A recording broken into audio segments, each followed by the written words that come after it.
Good afternoon, everyone. I hope that all of you are doing fine. And we will start with this topic here, which is the complications after oral surgery, which mainly includes like after extraction.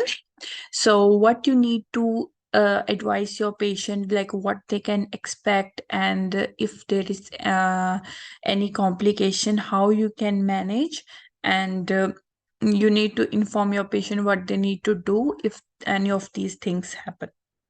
Okay, so first of all is the pain and the swelling after oral surgery. Even it's normal extraction, surgical extraction, or other procedures.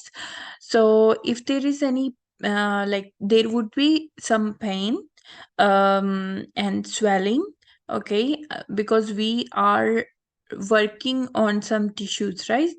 So we are um they can lead to some trauma, and that would lead to pain and swelling. So that's the reason you need to review your patient after 2 days to see how they are going with the healing, if there is any pain, infection, or swelling. Okay. So, first point is the pain and swelling. Follow most oral surgical procedures, usually due to the inflammation from trauma rather than infection. So, it is not caused by any infection in that area. It is because we have worked on those tissues. So, the traumatic, because there is trauma on those tissues that leads to inflammation, which is causing pain and swelling. Okay. Even after difficult third molar or wisdom teeth extraction, the incidence of infection is very low, which is 2 to 5%. Swelling normally, so there is a sequence for swelling. So swelling normally increases in the first 48 hours. It means that you can advise your patient that in the first 2 days you can expect your swelling to be bit increased, and it may take up to 3 days to reach its maximum, and then it starts to resolve. What they need to do, if management of pain and swelling would include reassurance, you need to reassure them that it will go away on its own. Then local measures, what you can do is you can advise your patient to apply some external application of a cold compresses. Okay, so because that would help with the inflammation intermittently for up to 20 minutes at a time during the first 24 hours. Okay, that would help with the swelling, cold compresses, and followed by mouth rinsing with warm saline rinses. Then non-opioid analgesics, because the pain would not be so severe. For the pain, we can give them the non-opioid analgesics, which would be either Panadol or ibuprofen. And you also need to communicate with the practitioner who performed the oral surgery. Like, for example, patient has got the tooth taken out in your neighboring clinic, and patient came to you like, I'm still in pain. Has my doctor did some bad job? Like, has he taken out the wrong tooth or whatever it is? Even if it is normal, you still need to contact that practitioner and inform them and monitor the patient's condition. In some cases, if the pain is increasing in severities from 1 to 4 days, so after the 4 days the pain has increased after a tooth extraction, it may be dry socket, which is an healing complication, generally occurs if the patient do smoke or there is the socket does not heal. Medical practitioners should refer patients with suspected infection to the practitioner who performed the oral surgery. Most infections following oral surgery can be managed with dental treatment. However, antibiotic therapy may be necessary in cases of spreading infection. So, for example, the patient has facial swelling, and the swelling is even involving his airway or mouth opening.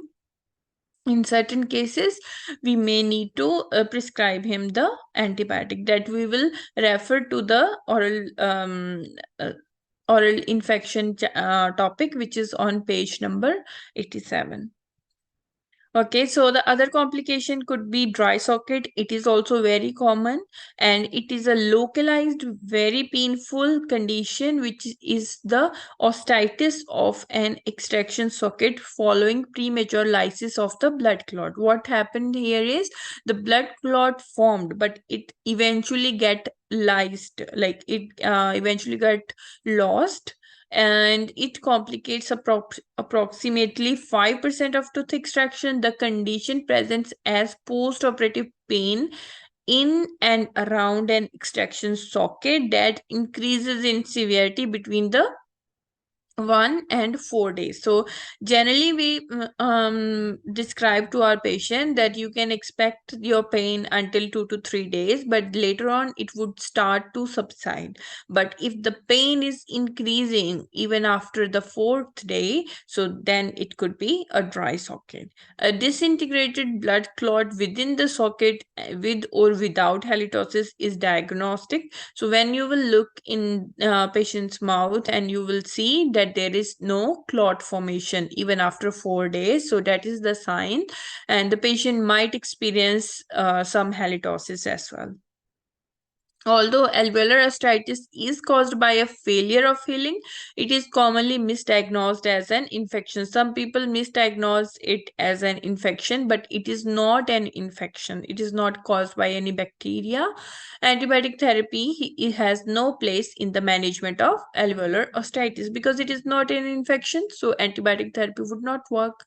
Although alveolar osteitis usually resolves spontaneously, so it will resolve on its own over 2 to 3 weeks. What you need to do is initiate interventions to reduce the pain early because symptoms are severe. So it is very painful condition. So and the healing would occur, but the healing would be very slow as compared to the normal. And what you need to do meanwhile is help the patient in reducing the pain. Initial management strategies include you can try to clean the socket with the warm sterile saline until there is no more debris present, and you can also give the patient non-opioid analgesic, which is the ibuprofen or the Panadol, or you can put there an obtundant dressing like the eosinol dressing that would help with the pain. Okay, so if pain persists for more than 3 weeks, so here we saw that the dry socket pain would subside within 3 weeks, but if still the patient is in pain, or if there are signs outside the tooth socket, so the dry socket pain is in the socket or around the socket, but if the pain is outside the socket as well, then you need to review your diagnosis. What could other differential diagnosis that might be the cause? First of all, could be osteomyelitis, then bronch, then alveolar squamous cell carcinoma, because it is also very common feature of cancer that the area or the tooth extraction socket would not heal if the jaw has any carcinoma in it.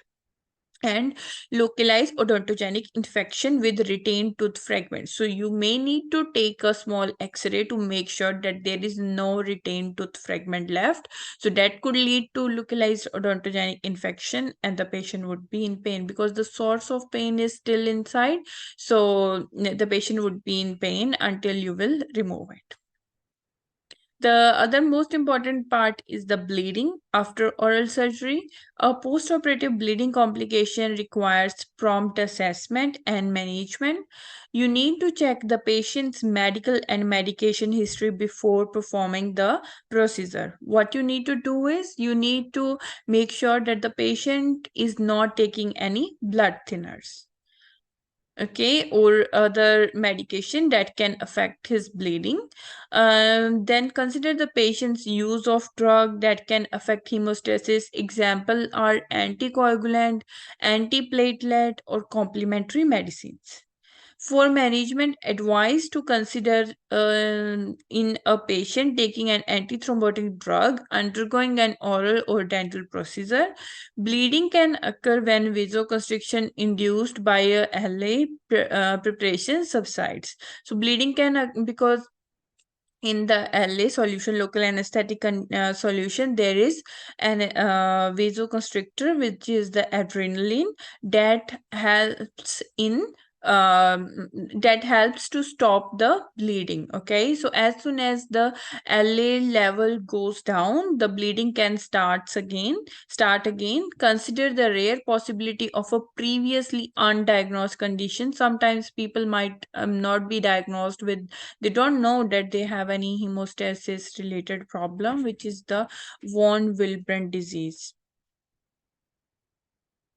For patients who have had multiple tooth extractions, if the bleeding occurs from one extraction site, it is likely to be a local cause. Conversely, if the bleeding occurs from the multiple extraction sites, then you need to consider that there is something systemic going on.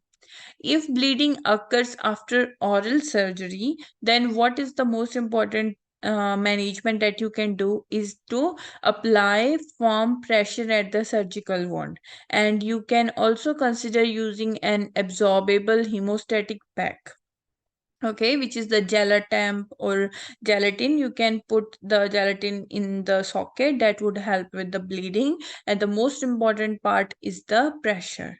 This is sufficient to stop the bleeding in most instances, even in patient taking antiplatelet or anticoagulant. Gives a suggested management protocol. I would suggest that please go through again with your antiplatelet and anticoagulant topic with this complication, because these are correlated and you will get better understanding. If